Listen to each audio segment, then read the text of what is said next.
What are this molecules? तो molecules जो है दो या दो से अधिक सिमिलर टाइप ऑफ एटम्स के मिलने से बनता है। A molecule जो है, a molecule is a general group of two or more atoms that are chemically bonded together. अगर हम बात करें तो जो एटम्स होता है अगर सेम, जैसे अगर एक मॉलिक्यूल हम लेते हैं क्या चीज का, ऑक्सीजन का। ऑक्सीजन का एक मॉलिक्यूल कहने का मतलब क्या है, ऑक्सीजन जो है वो डाई एटॉमिक होता है, O2, ये वन मॉलिक्यूल ऑफ ऑक्सीजन है, वन मॉलिक्यूल। तो कहने का मतलब क्या है कि अगर दो एटम अगर ऑक्सीजन का एक साथ है तो that is the molecule of oxygen. तो मॉलिक्यूल्स ऑफ एन एलिमेंट में जो मॉलिक्यूल्स जो होता है of an element are constituted by the same type of atoms. Molecules जो होता है अलग अलग एलिमेंट्स का भी, जैसे आर्गन का, हीलियम का, आर्गन का, ठीक है, हीलियम का, ये सब जो है बना हुआ है सिर्फ एक ही एटम से, इसको हम बोलेंगे मोनो एटम। ठीक है। अगर हम बात करेंगे ऑक्सीजन के बारे में, तो ऑक्सीजन जो है आपका वो O2 है, दैट इज डाई एटॉमिक। तो जैसे ऑक्सीजन जो है वो क्या है, डाई एटॉमिक है। उसी तरह से अगर तीन एटम ऑफ ऑक्सीजन अगर कंबाइन करता है तो क्या बनाता है, O3, that is ozone, that is ozone. ठीक है। इसी तरह से जो नंबर ऑफ एटम्स कंस्टिट्यूट करता है एक मॉलिक्यूल को, यानी the number of atom constituting a molecule is known as its atomicity. जो मेटल्स और जो दूसरे एलिमेंट होते हैं, जैसे ही कार्बन, कार्बन वगैरह के बारे में अगर बात करें तो इसका सिंपल स्ट्रक्चर नहीं होता है, इसका सिंपल स्ट्रक्चर नहीं होता है, कॉन्सिस्ट करता है of very large and indefinite number of atoms, और जो एक दूसरे के साथ बॉन्डेड होता है। आइए अब कुछ का एटॉमिसिटी हम देखते हैं। सबसे पहले देखते हैं इनर्ट गैसेस का, जैसे आर्गन हो गया, हीलियम हो गया, तो ये मोनोएटॉमिक है। ऑक्सीजन के अगर बारे में अगर हम बात करें तो यह डाईएटॉमिक है। नाइट्रोजन के अगर बारे में बात करें तो N2 ये आपका जो है वो डाईएटॉमिक है। अगर इसी तरह से अगर हम बात करें क्लोरीन के लिए तो chlorine Cl2 that is also diatomic. अगर हम फास्फोरस के लिए बात करें तो P4, this is phosphorus, P4 that is tetratomic. अगर हम बात करें सल्फर के लिए तो A8 दैट इज पॉलीएटॉमिक। तो जो मॉलिक्यूल्स ऑफ ए कंपाउंड, अगर हम बात करें मॉलिक्यूल्स ऑफ ए कंपाउंड के बारे में, तो कंपाउंड क्या है, तो जब दो या दो से अधिक एलिमेंट्स जो है वो आपस में मिलते हैं in fixed ratio, then the compound is formed. तो अगर हम कंपाउंड के बारे में बात करते हैं तो अगर हम कंपाउंड में लेते हैं जैसे वाटर H2, तो यह जो वाटर जो हमारा कंपाउंड है इसमें 2 एटम्स ऑफ हाइड्रोजन है और 1 atoms of oxygen, 2 atoms of hydrogen and 1 atom of oxygen, ये कंबाइन करता है तब जाकर के 1 मॉलिक्यूल ऑफ वाटर हमको मिलता है। अगर हम बात करें तो इसमें रेशियो बाई मास का, तो जो मास होता है हाइड्रोजन का वो मास होता है 1, that means here we have 2 atoms, that means 2 into 1 is equal to 2U, the mass of hydrogen, and that of oxygen, the mass of oxygen is 16. That means here it is 1, that means 1 into 16 is equal to 16U. Ratio by mass you get here is 2:16 equals to 1:8. ये हमको मिलता है ratio by mass of hydrogen and oxygen in water. उसी तरह से हम ammonia में देख सकते हैं, इसमें NH3 इसका फार्मूला है, इसमें नाइट्रोजन और हाइड्रोजन, आप इसका रेशियो देख सकते हो 14:3 आपको मिलेगा। उसी तरह से जब आप कार्बन डाइऑक्साइड देखते हो इसका फार्मूला होता है CO2। अगर कार्बन और ऑक्सीजन का अगर हम रेशियो देखते हैं तो यह रेशियो हमको मिलता है 3:8। तो अब कहने का मतलब क्या है, तो ये आप लोग इसका रेशियो समझ गए, रेशियो आप निकाल सकते हैं, आप देख लीजिएगा जो भी न्यूमेरिकल क्वेश्चन होगा आप इसको सॉल्व कर लीजिएगा। इसके बाद अब हम बात करेंगे आयन के बारे में। What is an ion? Ion होता क्या है? तो आयंस जो है जनरली आप लोगों ने सुना होगा एनायन, केटायन। ये केटायन क्या है, एनायन क्या है? तो जो प्लस चार्ज आयंस होता है उसको हम केटायन बोलते हैं, और जो निगेटिवली चार्ज आयंस होता है उसको हम एनायन बोलते हैं। अब ये प्लस चार्ज और माइनस चार्ज आता कहां से? तो तो आइए अब हम आपको बताते हैं ये प्लस चार्ज और माइनस चार्ज के लिए हम आपको सबसे पहले बताएंगे वैलेंस इलेक्ट्रॉन्स, वैलेंसी, और तब जाकर के फिर हम आपको बताएंगे कि ये आयंस, प्लस आयन और माइनस आयन इसके ऊपर आता कहां से। तो सबसे पहले अगर हम बात करेंगे क्लोरीन के बारे में, तो क्लोरीन का एटॉमिक नंबर 17 होता है। चलिए उतना आगे नहीं जानते, सबसे पहले हम आपको लेकर के चलते हैं 11 एटॉमिक नंबर। सबसे पहले देखते हैं NaCl जो कंपाउंड हमारा बनता है। पहले NaCl आप इसको जानिए, that is sodium chloride. Sodium chloride आप लोगों ने देखा होगा Na के ऊपर प्लस चार्ज, Cl के ऊपर माइनस चार्ज लग जाता है। कहां से आता है ये प्लस चार्ज और माइनस चार्ज? कैसे हम लगाएंगे इसके ऊपर प्लस चार्ज?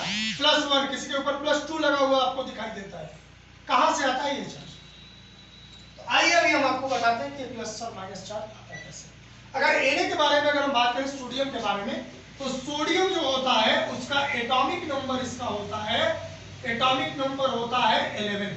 अगर 11 के लिए अगर हम देखें तो इसको जब हम सेल्स में अगर इसका अगर बंटवारा करते हैं इलेक्ट्रॉन्स का, तो हमको मिलता है, जैसे मान लेते हैं सबसे पहला सेल K सेल होता है, उसके बाद L सेल, M सेल, इसको हम रखते हैं बाय द फार्मूला 2n²। अभी इसके बारे में फिर हम आपको अगले चैप्टर में फिर विस्तृत बताएंगे एकदम। अभी आप इसको जो है एकदम शॉर्ट में समझिए। अगर इसका एटॉमिक नंबर 11 है तो इसमें जो है अगर पहला K सेल है, L सेल है, M सेल है, तो नंबर ऑफ सेल, तो जो फार्मूला होता है इसमें इलेक्ट्रॉन रखने का वो होता है 2n²। तो अगर K सेल में अगर हम बात करें तो उसका नंबर ऑफ सेल 1 है, तो इसमें कितना इलेक्ट्रॉन रह सकता है? 2 × 1 का square, that is 1 square is equal to 1 and 2 × 1 is equal to 2।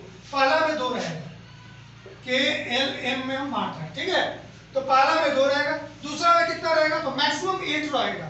क्यों? क्योंकि यहाँ देखो 2 × 2 का स्क्वायर, तो 2 2 जा 4 और 2 जा 8, तो यहाँ 2 8 10, और लास्ट में कितना बचा? M में 1 बचा। तो इसका वैलेंस इलेक्ट्रॉन 1 है और इसका वैलेंसी भी 1 होगा। जिसका वैलेंस इलेक्ट्रॉन 1 2 3 4 होता है उसका वैलेंसी 1 2 3 4 लिख देंगे। लेकिन जिसका वैलेंस इलेक्ट्रॉन 5 6 7 8 होता है उसको हम 8 से सब्ट्रैक्ट कर देंगे, तो आपको फिर वही मिल जाएगा 3 2 1 0, यानी उसका ऑक्टेट पूरा है। अगर लास्ट में अगर 2 है तो उसका वैलेंसी 2 होता है। लेकिन हीलियम एक एक्सेप्शन है। क्या एक्सेप्शन है? हीलियम का जो एटॉमिक नंबर होता है वो 2 ही होता है और उसके आउटर मोस्ट सेल में 2 ही इलेक्ट्रॉन है, लेकिन उसका वैलेंसी 0 होता है, क्योंकि उसका फर्स्ट सेल जो K सेल है वो फुलफिल्ड है, यानी उसका जो है ये फर्स्ट सेल फुलफिल्ड है, तो उसका जो है वैलेंसी जो है वो 0 होता है, ठीक है, अनरिएक्टिव होता है, इनर्ट होता है। तो ये आयंस जो चार्ज पार्टिकल्स है वो आता कैसे है? इसके पास एक है तो यह डोनेट करता है, और जो डोनेट करता है वो अपने ऊपर प्लस का चार्ज लेता है, और जो एक्सेप्ट करता है यानी जो अपने पास लेता है वो माइनस का चार्ज लेता है। तो आप कैसे पता चलेगा कि ये लिया है? तो मैं इसका भी एटॉमिक नंबर आपको बताता हूँ। क्लोरीन का जो है एटॉमिक नंबर इसका होता है 17।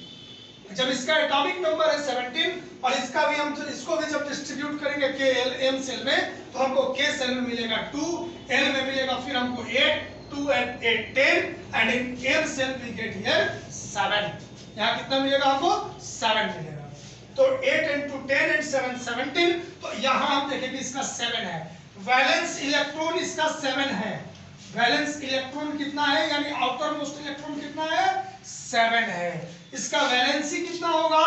तो वैलेंसी होगा 8 - 7 = 1।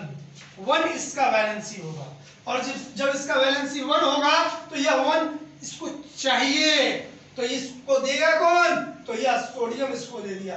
तो Na के ऊपर जो है एक प्लस चार्ज आ गया और Cl के ऊपर एक माइनस चार्ज आ गया। देखिएगा आउटर मोस्ट सेल में Na का कितना है? Na के बाहर में 1 इलेक्ट्रॉन है यहाँ, है ना, और Cl के बारे में अगर हम बात करें तो Cl के पास 2 2 4 2 6 और एक 7 है, और जब यहाँ 7 है तो एक इसको ये दे दिया यहाँ, तो अब इसका 8 पूरा हो गया, ऑक्टेट पूरा हो गया, ये स्टेबल हो गया, और यह भी एक देकर के स्टेबल हो गया। और जब स्टेबल हो गया तो हमारा कंपाउंड बना NaCl। क्या बना? NaCl। Na 1 दिया है इसलिए इसके ऊपर 1 प्लस का चार्ज, जो 2 देगा उसके ऊपर 2 प्लस का चार्ज, और Cl के ऊपर 1 माइनस का चार्ज। तो इस तरह से ये आपका आयंस है जिसमें हम केमिकल फार्मूला लिखने सीखेंगे। अब आपको केमिकल फार्मूला लिखने कैसे, तो ये देखिए NaCl का, अभी NaCl का भी हम आपको केमिकल फार्मूला लिखने बताते हैं। तो ये तो हमारा आयनिक कंपाउंड बन गया, आयंस यहाँ हो गया प्लस माइनस वाला। अब हम आपको बताते हैं किसी भी चीज का फार्मूला लिखते कैसे हैं। जैसे वाटर का फार्मूला होता है तो वह H2O ही क्यों होता है, H3O क्यों नहीं होगा, या H2O2 क्यों नहीं होगा, ऐसा क्यों होता है। तो इसके लिए अभी हम आपको बताएंगे writing chemical formula, how to write chemical formula. आइए देखते हैं केमिकल फार्मूला कैसे लिखते हैं। Writing chemical formula.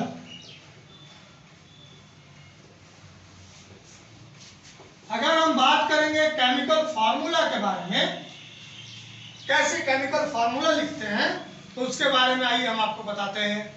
सबसे पहले आप वैलेंसी निकालने समझ गए। अभी जस्ट हमने आपको बताया वैलेंसी कैसे निकालते हैं। आउटर मोस्ट सेल में जो जितना इलेक्ट्रॉन होता है, अगर 1 2 3 4 है तो वह उसका जो है वैलेंसी होगा, अगर 5 6 7 8 है तो उसको 8 से सब्ट्रैक्ट कर देते हैं। वाटर H2O, H2O हम तो जानते हैं वाटर H2O होता है, लेकिन ये तो पता है ना वाटर में हाइड्रोजन है और ऑक्सीजन है, हाइड्रोजन है ऑक्सीजन। अब H2O होगा कि H3O होगा, आइए हम देखते हैं। एटॉमिक नंबर हाइड्रोजन क्या होता है, 1 होता है। 1 आउटर मोस्ट सेल में 1 ही रहेगा, इसका वैलेंस इलेक्ट्रॉन भी सेम और वैलेंसी भी इसका कितना हुआ, 1। अगर हम बात करेंगे ऑक्सीजन के बारे में, तो ऑक्सीजन के लिए जो है अगर हम बात करते हैं तो ऑक्सीजन का जो एटॉमिक नंबर होता है वह होता है 8। तो जब इसका एटॉमिक नंबर होता है 8 तो इसका कॉन्फ़िगरेशन होगा, इलेक्ट्रॉनिक कॉन्फ़िगरेशन होगा। इलेक्ट्रॉनिक कॉन्फ़िगरेशन क्या होगा, 2 and 6, 2 and 6। वैलेंस इलेक्ट्रॉन इसका 6 है और वैलेंसी कितना होगा, 8 - 6 दैट इक्वल्स टू 2। इसका वैलेंसी हो गया 2। अब हाइड्रोजन का वैलेंसी इसके नीचे 1, ऑक्सीजन का हो गया 2।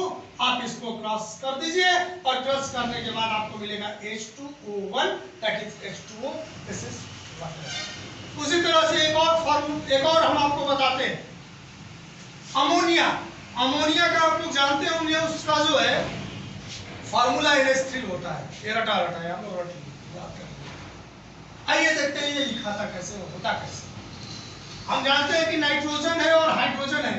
हाइड्रोजन का वैलेंसी में तुरंत आपको बताया 1 होता है हाइड्रोजन का। नाइट्रोजन का एटॉमिक नंबर जो होता है वो 5 होता है, और जब इसका एटॉमिक नंबर 5 होता है तो पहला में 2 रह गया, बाद में 3 रहा, तो इसका वैलेंसी भी 3 ही हो जाएगा। और जब इसका वैलेंसी 3 हो गया, फिर से इसको हम क्रॉस कर देंगे। What we get here is NH3। इस तरह से हम जो है किसी भी चीज के केमिकल फार्मूला को हम लिखते हैं। दैट्स